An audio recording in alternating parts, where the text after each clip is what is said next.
But somehow all men feel they're truly free at last. Have we really gone this far through space and time? Or is this in my mind?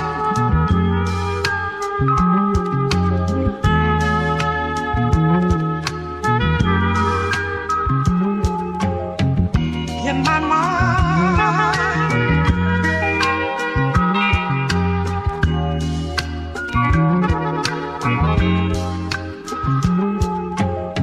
In my mind.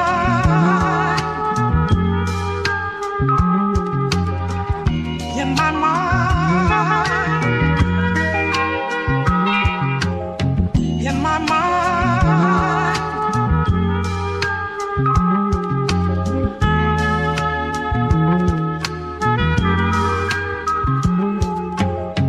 In my mind. In my mind.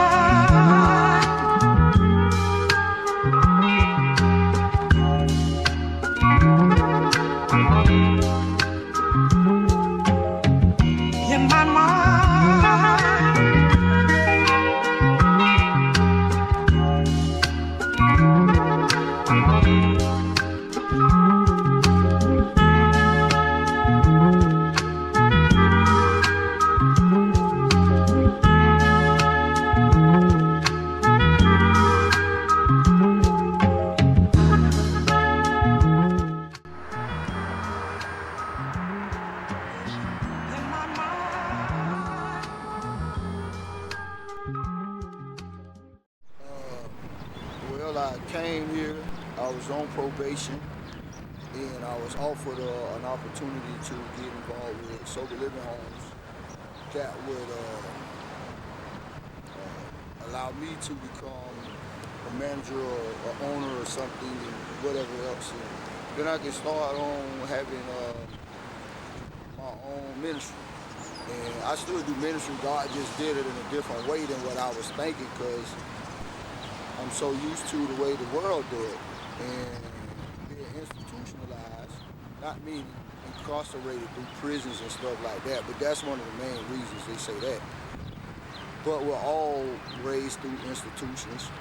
Once we are coming out of the hospital, which is an institution, we go into another institution, which is a daycare, about 6 weeks after we're born, and then after that, we raised in a daycare, and then from there, it's Head Start, and then school, and it's all institution after that. And so we're kind of programmed to have a mindset for the world, and only be successful from what the world believes. And that's why Christ said to Lazarus, well, when his friends came looking for him, and they said, hey, Lazarus, your friend, man, is going, he's very sick, he needs your help. He said, it says in the scripture that he loved him very much, so he stayed 2 more days. I'm like, what? Why he stayed 2 more days instead of going to see about the dude? But when he got there, he said, I'm glad that I wasn't here. And he said, because he made a statement about it being 12 hours in the day. And he said, as long as you live in the light of the 12 hours of the day, you can walk and be successful and succeed. But he says, then at night, you're going to stumble because you don't have no light in you. And so because of the light that's in me, I'm able to make it out here in these conditions. It don't look like this spot. It don't look like the best spot. It's probably one of the better spots that I could ever got into, because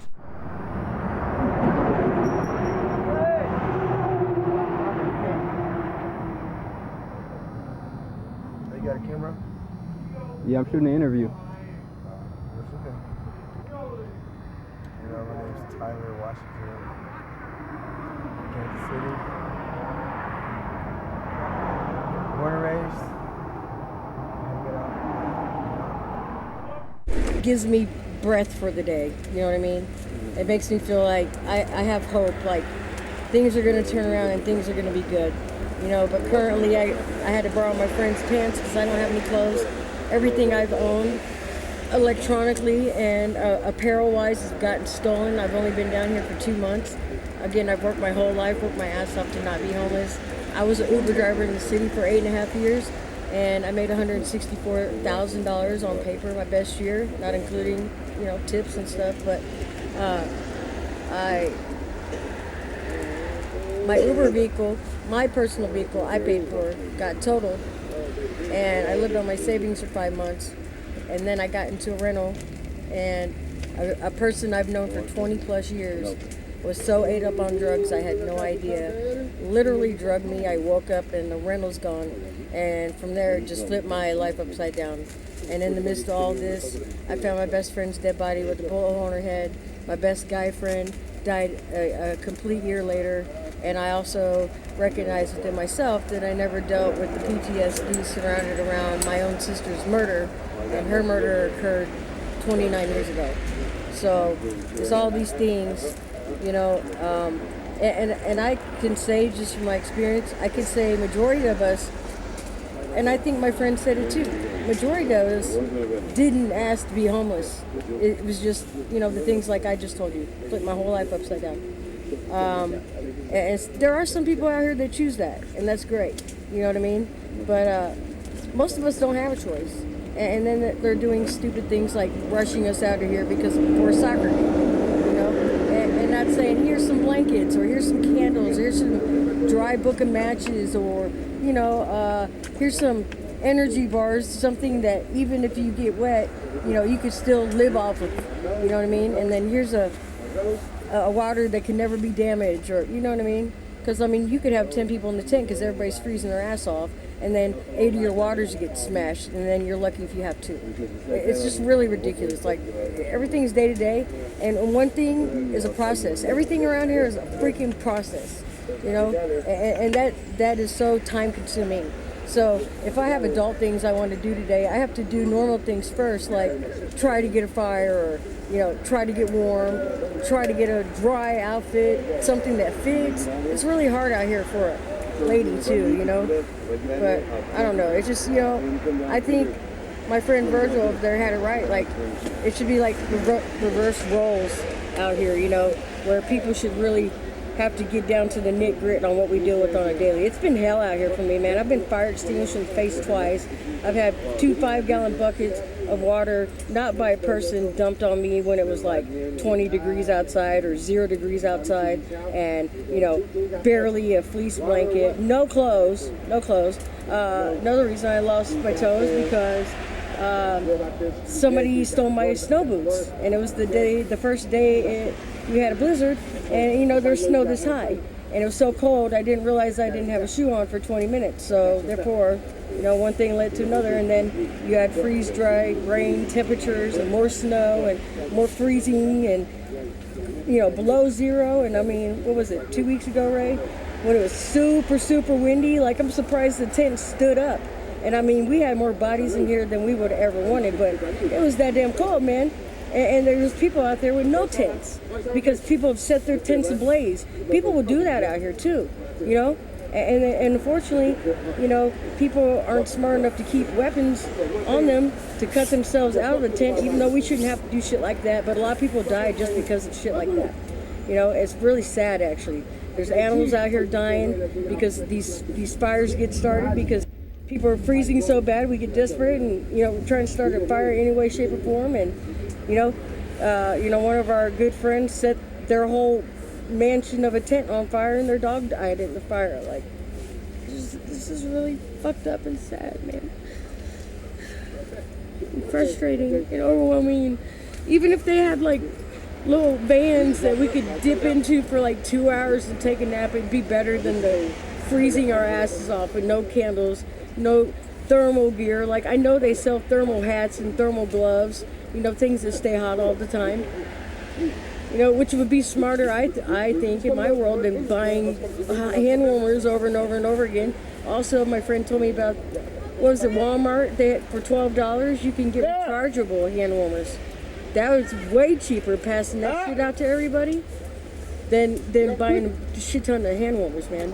It's like that money could be placed somewhere else, you know, and help somebody else. I am a homeless man. I resided right now at Restart. I believe Restart is a good program for the homeless. Nutrition, respect, you need a place to stay, so you don't have to be out the streets. You go through medical, mental, or straight homeless, whatever.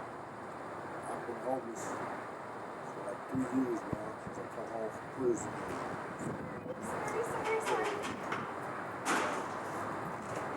I've been away for a while, the last 14 years, so the world is a little different for me right now. So I say that to say, back home.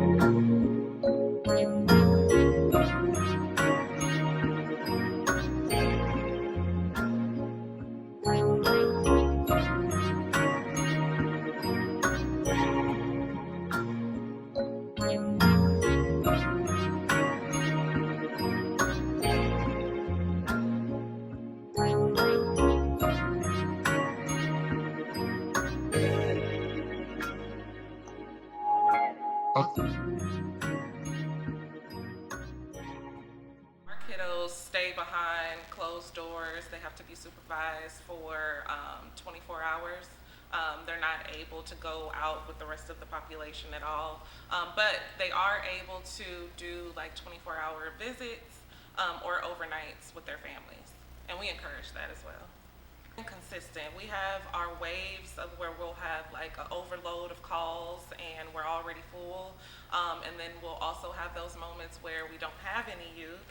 So we're reaching out to different schools and different programs, also Synergy, to see, just to let them know that we're here and we have availability. So within our shelter, I've actually implemented a lot of different life skill groups, one being with our clinical services. They help with coping skills. A lot of these kids come in without coping skills. They don't know what it is and they don't know what their triggers are. So that's something that we go through. And she plays games with them to make it fun and also to address those coping skills and triggers. We also have Julie, who is our employment specialist. She helps the adults find jobs and careers with our kiddos. She comes in, prepares them for working, and she helps with that resume process or applying to jobs or that interview process of what that looks like to prepare our kids for one day getting a job. And she's also came in and helps a lot of our kiddos find jobs that were 16 and 17 years old. So that's been awesome. We also have a group at Halo, which is someone that we partner with. They offer for our kiddos such as different activities and life skill groups. So each time that they go every week, it's something different, whether it's the importance of school or helping them get a tutor or expressing themselves through art, music. So they have different opportunities for that. We also do have an art therapy group for our kiddos, which they absolutely love. We've hung a lot of their artwork within the shelter just to show like some of the pieces that our kids have done. So during that group, they just express themselves through art. So I found that they enjoy that as well.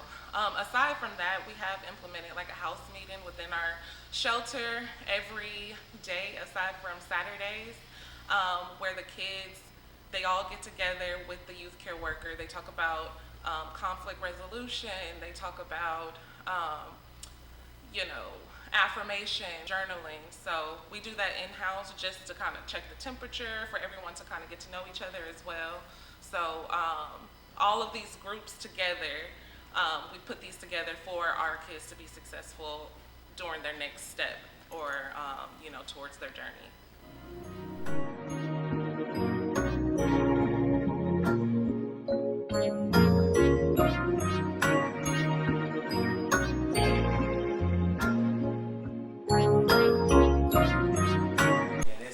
Dry storage is over here, full of stuff that we get from the harvest.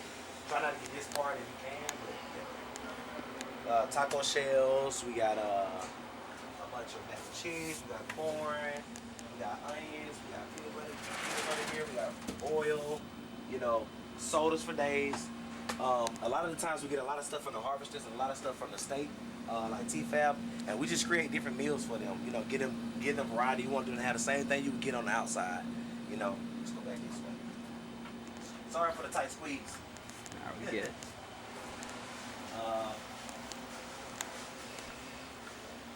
Mainly right here is mainly what we do our magic. We just literally cleaned up and put up most of the stuff that we got going on. I kind of show you some of the stuff we're doing tomorrow.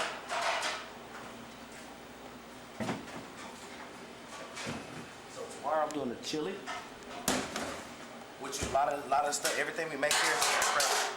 Let me get a spoon, Shad, please.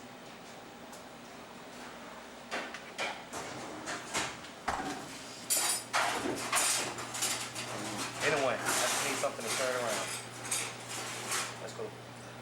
And then, like I say, a lot of our chili made from scratch. You got chili beans in here, black beans. We haven't put the seasoning in it because we're gonna do it tomorrow. So all we're doing is just the first step is prepping it for tomorrow. So it'll be less labor on this. So we got that. We're gonna do cornbread with it. Probably do maybe rice or mac and cheese with it also.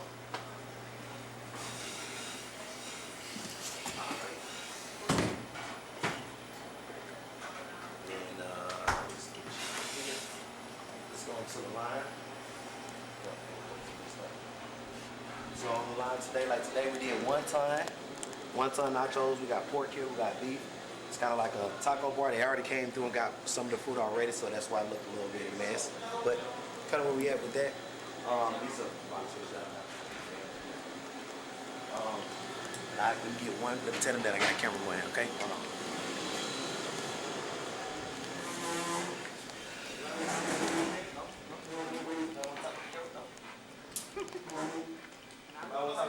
No? Huh? Nervous? On this side, pretty much you got your water, they can get water. They got drinks here. You got your plasticware here. This is where they start off with serving at. You got your fruits and veggies here. You got all the other fruits and veggies backed up. You got tortillas and all your food that you're gonna be prepping and throwing out for the week is out there. Some more frozen product here. Then in here, nice organization. You want to be able to have a organized cooler and free.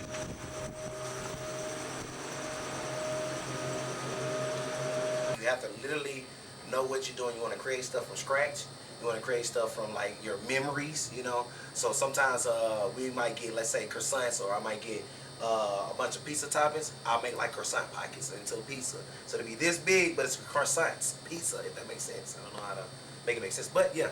So having that kind of like skill set and being able to use what the community give you is a plus and a blessing for us. Save money and don't have to go to the extreme with cooking them food. They enjoy nice, wholesome meals, and I like what I do.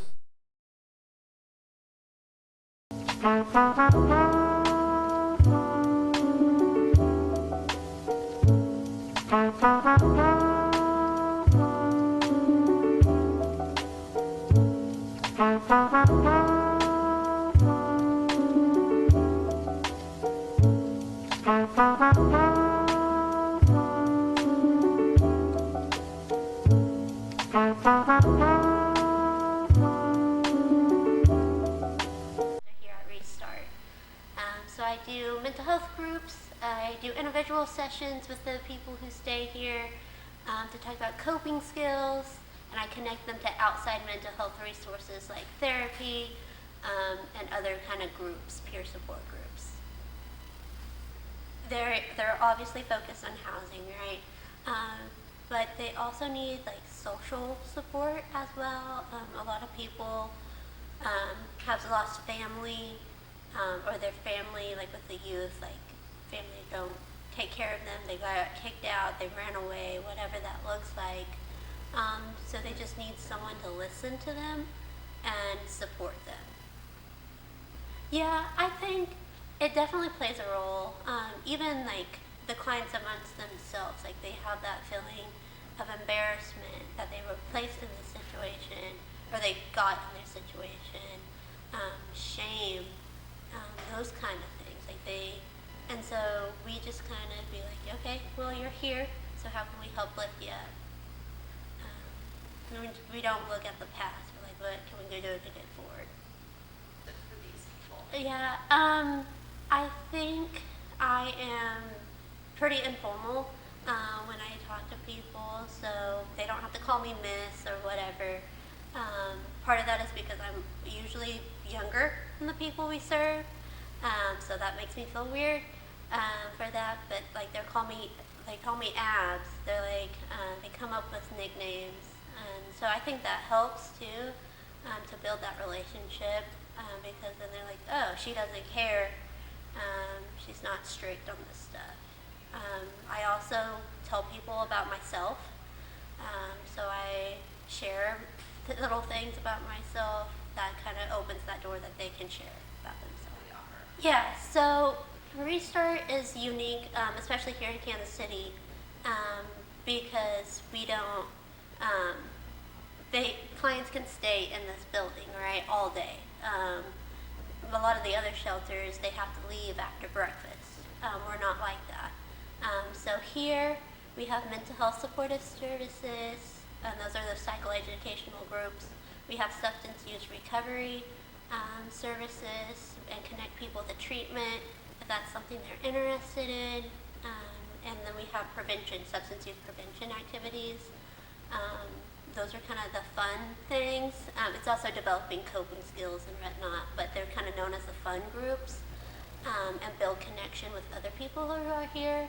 And a part of that is if they are engaged in those kind of services, we have we have an outing every Friday, so they get to go on a field trip and do a lot of things they haven't done since they were kids or ever. We've had people that say, I've never been to even like Johnson County, right? They're like, I've never been to Johnson County before. I've only been. So that's even like an interesting thing that we don't really think about. Mental health and substance use is a big thing that we try to support our people who are struggling with and get them connected to the right people. Yeah, I think it's just even the amount of people that come in that I've seen before, who we think, oh, we helped, we got them housed, and then a barrier comes up, something that's out of their control, that we didn't expect, and they're back here, which is bittersweet. Oh, you gotta see ya, and because you build that relationship with them, but you're also like, what happened? Why are you back here? And then they tell us, and we're like, okay, well, we gotta work together again to beat this down and come up with a barrier. So I think that's a really hard part to see, and just a reason why those numbers don't always lower, even when we have agencies doing great work, is because we get them housed and then something happens, usually out of their control, and then they're right back here.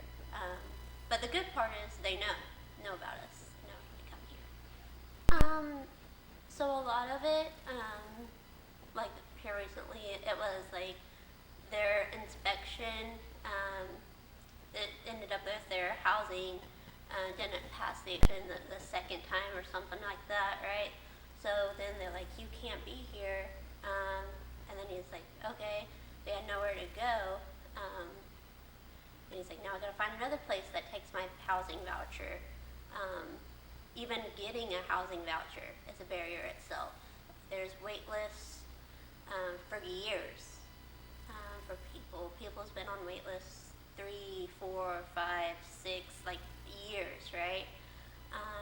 And that's that low income housing. We have people who are waiting on income. So with disability, Social Security, disability income, that process is the first time you apply, you get denied. No matter if you can clearly, if you interviewed this person or saw this person, you'd be like, no, they can't work. It comes across your desk, denied, then you have to appeal. That process can take, a couple years. So in that time, where are these people? They're here in shelter. And those are just a couple kind of examples that I see commonly. And we do a good job of trying to work with those people. I was in a program in Harrisonville I was on drugs, but I've been clean for about 15 months now. I I just been taking it one day at a time.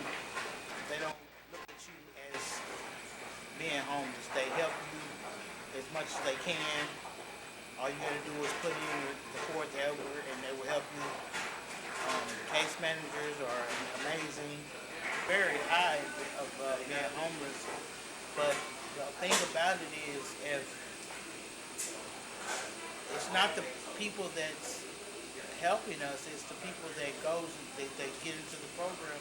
Sometimes they get people that don't want to put the fourth hour in. They want to sit around and wait on everybody else to do things for them. But my thing is this: if you don't get out of what you put into it, so if you don't put forth that work into keeping your place or keeping your sobriety, then you're gonna fall.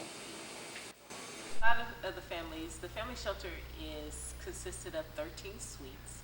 That suite consists of a full-size bathroom, a little living area, a little kitchenette area, and 2 bedrooms. And I think a lot of the families believe that when they come in that they're going to be in this big room with cots. And so therefore they actually, once they are here and they see the suites, they become comfortable due to the fact that it's just them and their family inside of the suite. And in the suite they are allowed to have a crock pot, air fryer, and a microwave, along with having a apartment-sized refrigerator.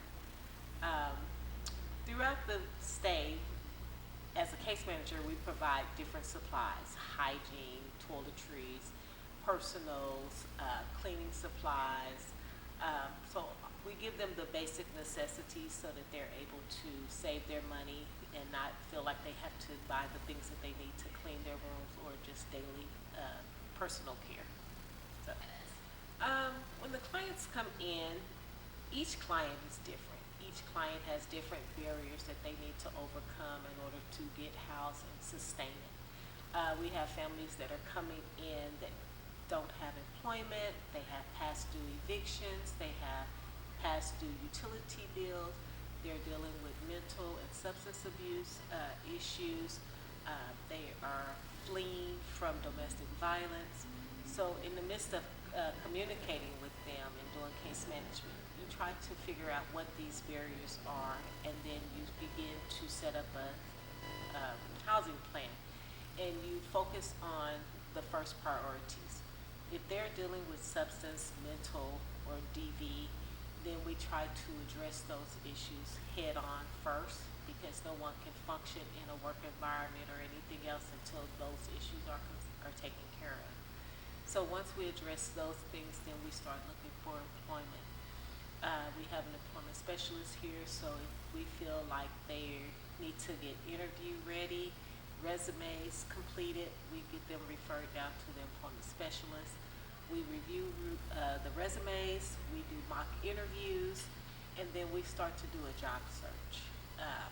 And once they are employed, we then try to move them into and with the housing that's being referred down to housing authority, getting their applications completed, getting the VIASPDAT done, which is an assessment to get them on the prioritization for housing, which can lead them to rapid rehousing, Section 8, public housing, or income. So then when they get all that done, then they can be sustainable. It affects me because I want to help everybody. And to know that we have families that are still out there due to we are only able to house 13 is kind of heartbreaking. But we give them referrals and other resources that they can tap into. We try to get them in touch with students in transition and talking to their children's school counselors to let them know what is going on. And we find that some families are just hesitant to let others know, and so those are barriers in themselves. With the increase, it's definitely a need. So I'm hoping that eventually we are able to get more families housed, because because to be 90 days, but realistically it can take longer than 90 days to get these families housed. And so you don't want to send them back out into the community just for them to cycle back to us because we didn't get them sustainable as far as their mental, their substance abuse, employment that can actually afford housing, which include utilities, just everyday living. And so sometimes those stays past, we have clients that are staying past 90 days in order to meet all of these criteria. And so that then makes us have to push other families that could potentially use us out because we're still working with the ones that we currently have. Homelessness for some families can increase. It could be sleeping in their vehicles. It could just be staying with a family member that is ready, that it was supposed to be short term, a family or a friend. It could be them staying in an emergency shelter for 72 hours. It could be them being housed in a hotel room until their money run out. So homelessness looks different for everyone. So it's not just someone that is literally on the street. It could be someone that's potentially about to be homeless due to an eviction of some sort, whether their landlord is asking them to leave or a family member or friend is asking them to leave, or that they just simply ran out of money to be able to afford their hotel.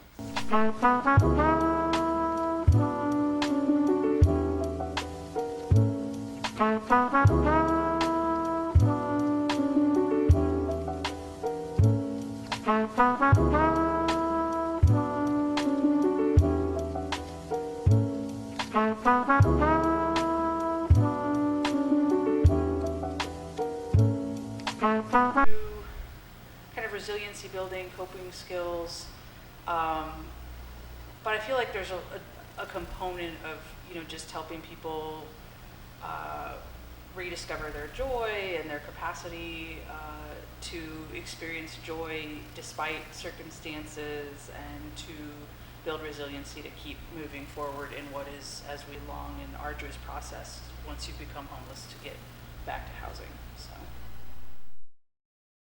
So many different, everybody's story is different. One of the common misconceptions I hear is that people don't want to become housed. That's not true, or that the predominant barrier is substance use, and I don't really think that's true either. I think the most common barrier is lack of affordable housing, and lack of income. And there's a lot of people who don't have a way to make income. They maybe don't have disability but need disability. They maybe have a barrier of the job they have isn't going to make rent, or they don't have transportation to a job.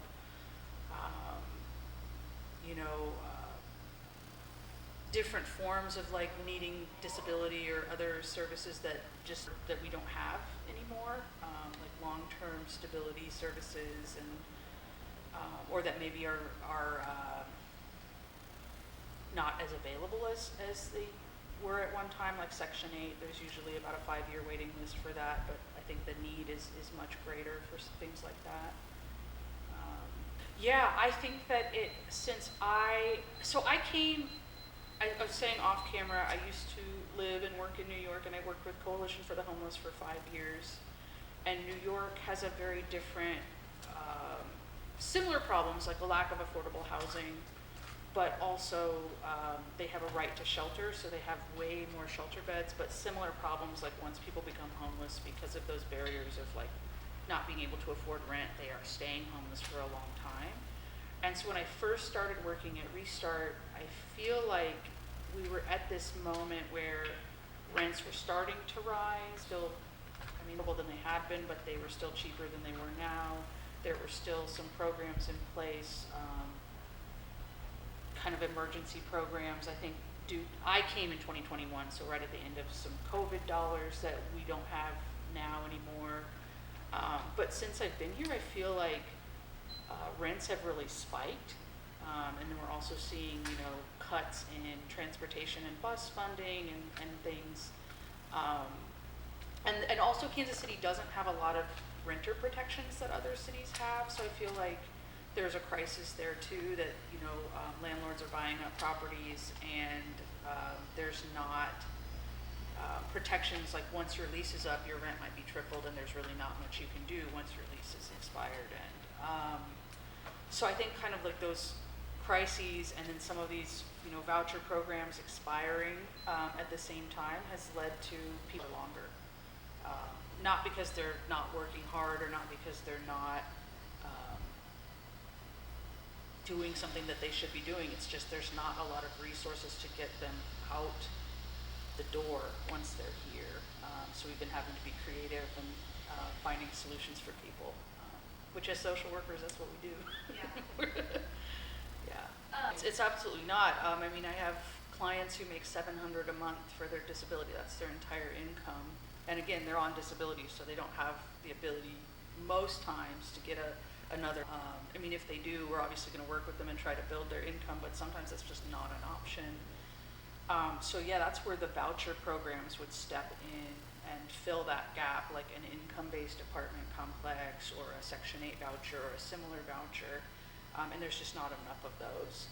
And I'm a student of, I got my master's in urban studies and I've done research and I work first programs in New York. And so I've done a lot of research on housing first. And policy-wise, it's a lot of studies have shown that low barrier, affordable housing is what, giving people housing actually saves money in the long term on other services. It's more costly to imprison folks. It's more costly to put them in recurring hospital beds or emergency room costs or other sort of cleaning up camp parks costs, things like that.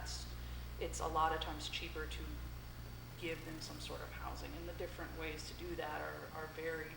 One is vouchers, two is like these apartment complexes that maybe a place will own and then like make just for their program. But they've been doing research on this since in the 90s, and that's what keeps coming up, is that that's a more affordable option. But politically, there just doesn't seem to be a lot of will to carry that out, which is a constant frustration.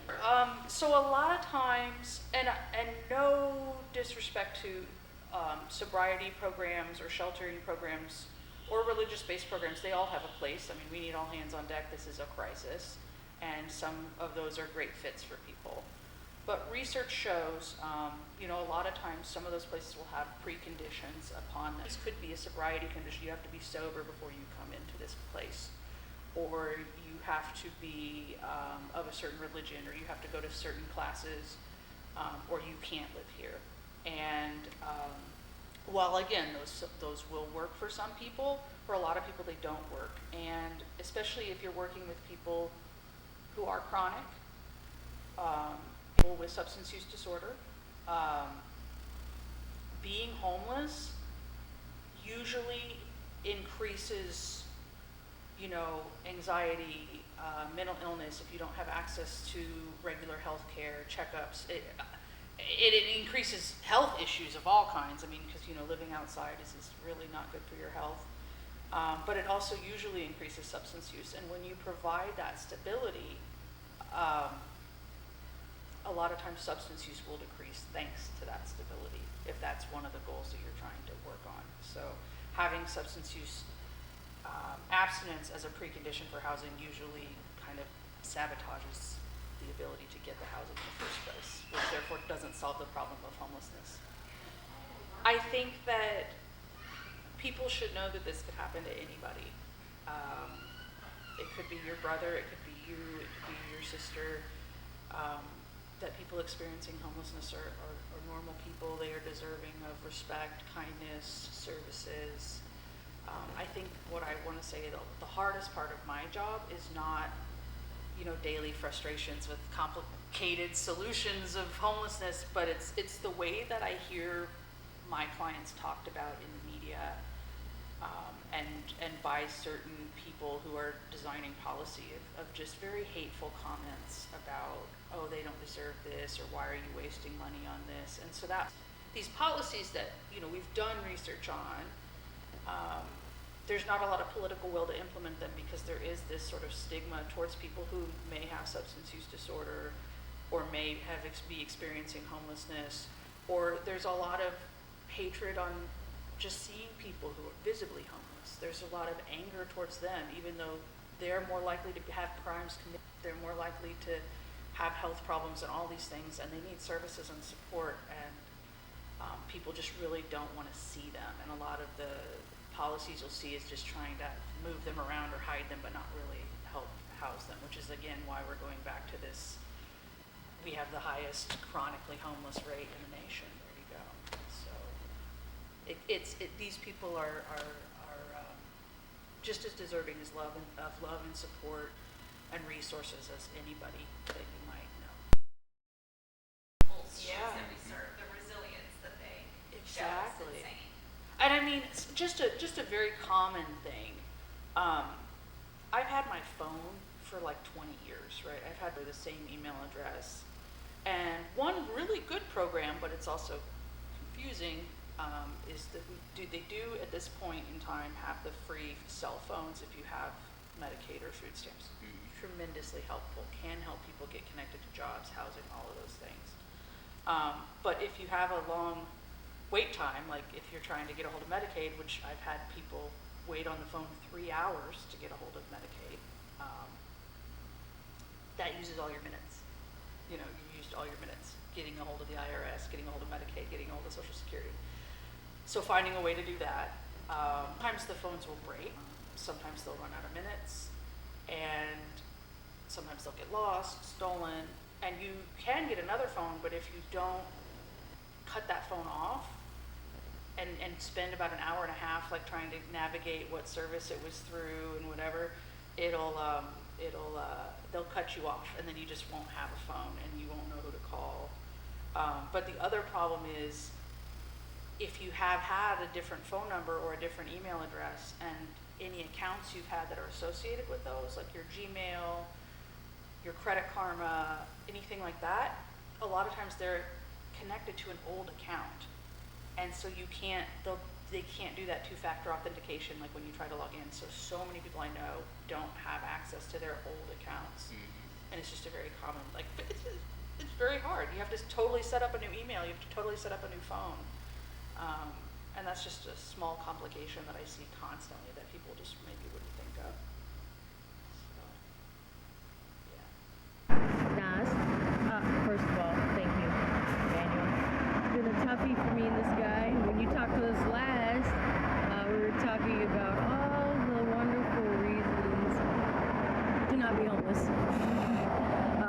But anyhow, we got trapped in the tent literally, I'd say approximately 8 hours after we interviewed with you. Literally trapped. Pinned down in that, what was it, 9-man tent? Was it 9-man tent? Okay. Yeah. We were so disoriented, right? By the time we knew it was time to get out, because it was getting light outside, that's when we realized we were pinned. It was no joke. And we were pinned in water, and it was H-double hockey sticks. But we're alive. We're alive. I might lose some more toes, but you know, that's the joy of being homeless without asking for it. You know, we're grateful to be alive. This guy almost passed out today. It's just been, that happened Wednesday. Well, it happened Tuesday night, Wednesday. And I didn't get help up till evening. He went to the hospital and they let him go. Very disheartening. These hospitals, I mean, they're kind of like faulting up here. It's really cool. Like, you got to come in like me. Literally, they're talking about taking everyone's toes. But I might be able to salvage some, so I'm gonna work on that. Okay. Tag on me with a piece of paper, man, that shit ain't gonna work. Never again. So, you know, I'm free to do whatever I want to do again. Like, it's like being born again. Exactly. And it's like a reset. But it's not that easy to deal with because you're trying to be a man and everybody else still think they a man or manner than you or older than you. You get into confrontations like Christ did with the Jews or with the Hebrews or whichever one it was tell them the same thing I just said. I'm free. Because when the Son set you free indeed. When you know that God has qualified you for life, it ain't no other words in this world. It ain't nothing else going to have to say anything. But I do have to remember that those things were said and those things were prophesied, that people speak a certain way so that we can so I have to stick with those things and regulate myself through that in a way. But I'm not stuck in no regulation. You know what I'm saying? Well, I'm not a title no more. I'm just a person that's free. And my spirit can do and have whatever it needs to do and keep to have to help others. And so when he said the Son set you free indeed, they said, what? Abraham children, he never been a slave. They didn't even know. You know what I'm saying? That it's a desolated area of life that we're in, where we're not producing what the children of God is. And we're living in a lust fashion. And we're just lusting after another piece of paperwork, another stone to grab and cast at somebody else. You know what I'm saying? But by the grace of God, this has been a beautiful day. You know? And I don't know how to say anything other than I appreciate you coming out and want to talk about these things, because this is a place of refuge that people have found for the moment to, sweat on God again, see what God is going to do. But a lot of times we can't keep our faith because so many people aggravate us by stepping on us and spitting in our face and yelling and doing things, and we can't really keep up with the kindness of God and you know what I'm saying, and have good manners and wanting to kind of just, live together and be together, you know what I'm saying, like Bob Marley said, one love, you know what I'm saying, and so, a lot of people have a lot of good sense and they say things and mean a lot behind it. And to know about that one love issue, that's a real big deal. And I think, I kind of, out of a lot of the ministries that I know of today, I like the rosters. They really do kind of take care of the land. They make their own money. They don't govern anything other than their community that they're with. And they go over to other communities and respect them. And they keep themselves well-mannered. And, they smoke a little reefer or whatever else they do.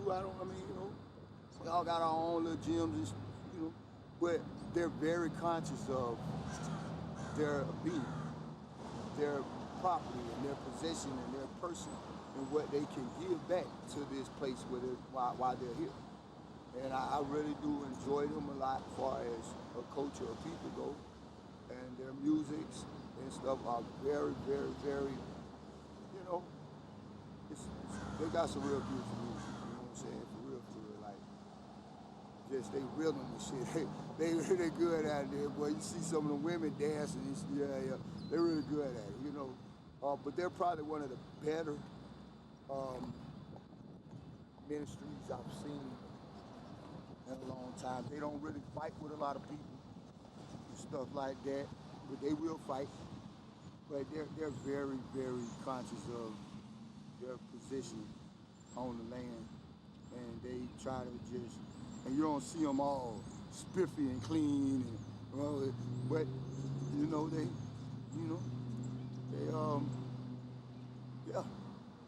I like them. Them probably like some of the better ones of all of them. You know what I'm saying?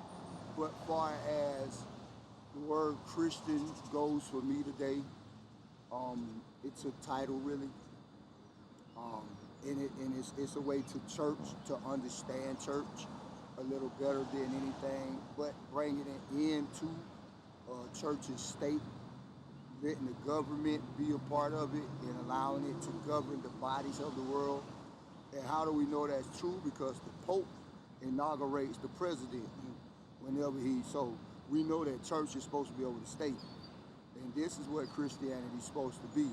So anything that's institutionalized here in our world, or especially in America, is supposed to be through that order of Christ, which means a person who can tote the government on his shoulders and that can get caught doing anything he's doing at any time. That's why we can also citizen arrest here.